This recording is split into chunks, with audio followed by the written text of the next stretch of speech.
Hey guys, Fargrim here. I just wanted to go over my Iron Vanguard DPS build for you all. If you decide to watch, enjoy.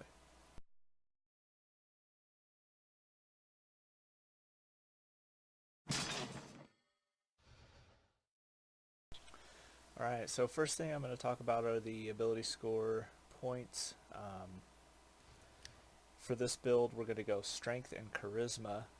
Usually on my previous DPS builds I've gone Strength and Dex, but Strength and Charisma is proving to be much more valuable. Strength obviously for the straight damage bonus,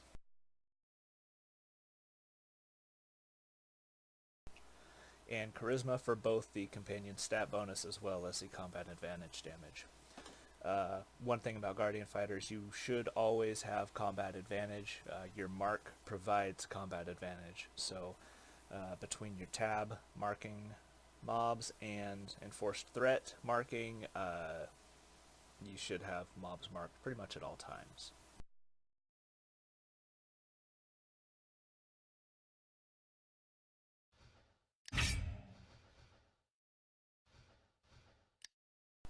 I'm going to jump straight into the feats, let you take a look at this. We'll kind of go through each tab. You guys can take a look, pause, whatever you want to do, and then I'm going to go back and talk about a few specific things.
So right now, the only reason I've got this shield still in here is for the added legendary bonus. This will get swapped out either for a Fire Archon, or I'll wait for mod 13 to drop and get the Shulton Tiger and put it in place of.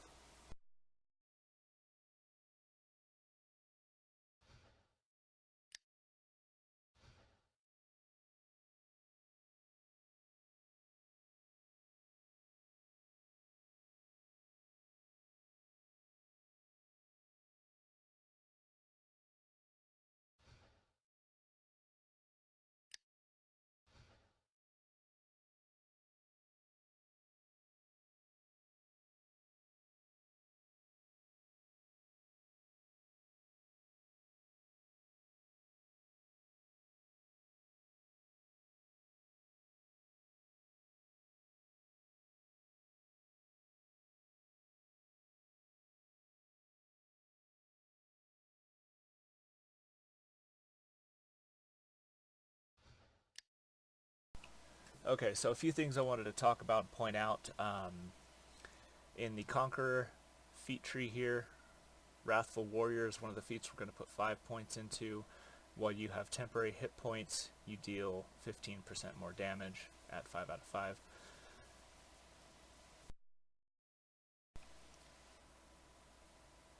Take Measure.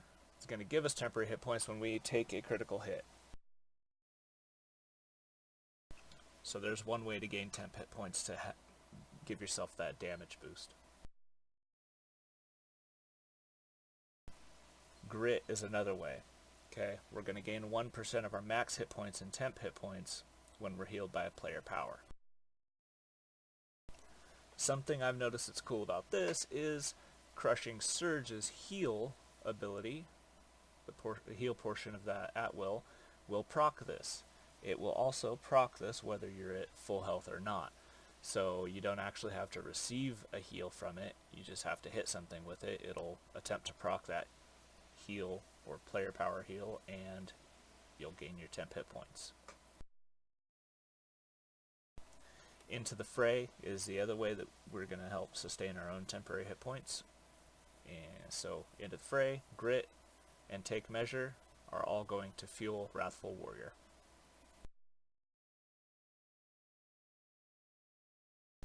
The Iron Vanguard Paragon path allows us to use Trample the Fallen.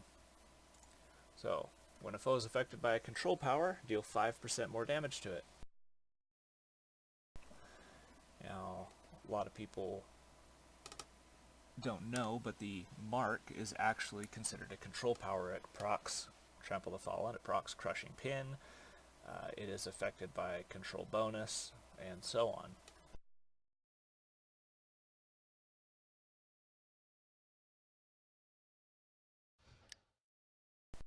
That is going to play into Battle Trample. When Trample the Fallen would cause you to deal more damage, you also gain 25% of your weapon damage and threat, and deal 25% of your weapon damage as physical damage.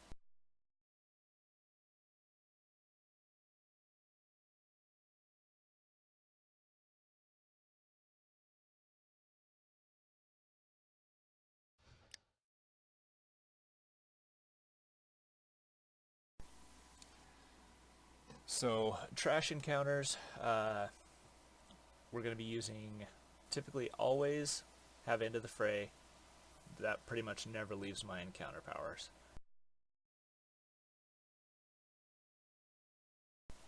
Also for trash, we're going to be using Frontline Surge. That prone knock helps not only because it's a control and you're going to be dealing more damage while they're proned, but also because knocking them down is going to make the group take less damage for a little while.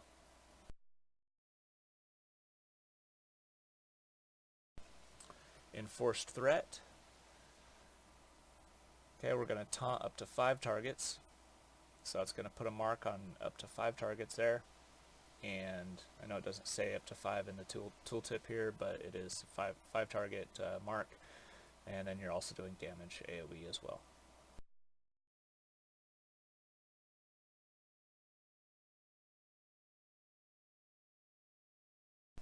So we've already gone over Battle Trample, but Trample the Fallen. So we've got that. Combat Superiority is going to be our other class feature.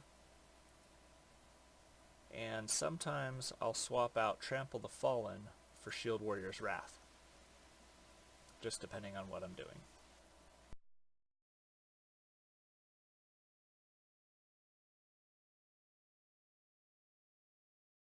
Single target encounters, we're still going to keep Into the Fray in there. We always want that running, get that damage increase out of that. Knight's Challenge is going to be in there. And one of typically 3 abilities, Griffin's Wrath. Okay, if you can end the fight with 3 hits of Griffin's Wrath, use that. If you cannot, you want to use Kneebreaker. Kneebreaker is awesome damage. And typically what I'll do is I'll run Kneebreaker from 100% down to 50% health. At 50% I'll swap out to Anvil of Doom. Anvil of Doom will be a nice big hit, and then the added damage over time at 50% or less health.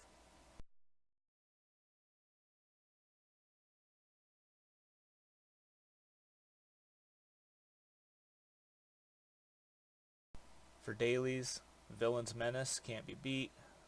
Okay, you're going to be increasing your damage resistance, but you're also increasing your damage output from it.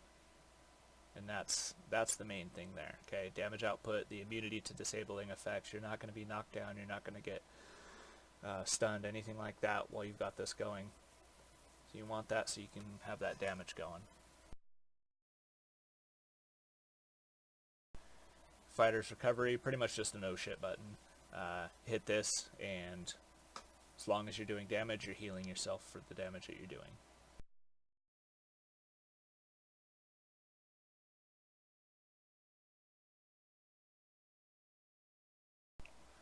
Wanted to give a quick little tip on Knight's Challenge. Don't kill your group, guys. You have to have good positioning with Knight's Challenge. You can't just be with the rest of your DPS and use Knight's Challenge. Boss mobs are going to turn around and kill everybody else. Okay? If you're going to be using this, please stand by your tank. Okay, if you've got an OP tank. If you're not the tank, if you've got an OP or somebody else or another Guardian fighter even, stand by them while you're using this. That way you can keep mob position faced away from the rest of your DPS, the rest of your support.